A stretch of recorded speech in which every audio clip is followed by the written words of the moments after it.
मी त्याच्यावर अधिकचं बोलणार नाही.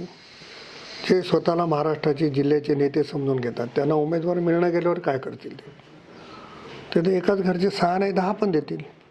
शेवटी त्यांना पॅनल उभा करायचे ना, उमेदवार किती आहेत हे महत्त्वाचं नाही. बिलोली नगरपालिकेवर भाजपचा उमेदवारच नाही. ते त्यांना विचारा ना की जिल्ह्यामध्ये महाराष्ट्रामध्ये सगळ्यात मोठा पक्ष आहे, 2 खासदार आहेत, एवढे आमदार आहेत, तर त्यांनी का उभा केला नाही? त्यांनी धर्माबादमध्ये सुद्धा भाजपला पाठिंबा न देता आघाडी का उभा केली? हा त्यांचा विषय आहे. त्यांच्याविषयी मी अधिकचं बोलणं, त्यांची पक्षश्रेष्ठी विचारेल त्यांना. भाजपाचे माजी अध्यक्ष जे होते त्यांनी वेगळी आघाडी तयार केली भाजपमध्ये असताना सुद्धा. मी तेच सांगतो की भारतीय जनता पक्षाला बिलोलीमध्ये उमेदवार असतानाही त्यांनी आघाडी केली. धर्माबादमध्ये आमदारांनी उभा केल्याच्या नंतर खासदारांनी तिथं आघाडी केली. हा विषय त्यांचा आहे, त्यांच्या पक्षांतर्गत आहे की त्यांनी काय करावं ते.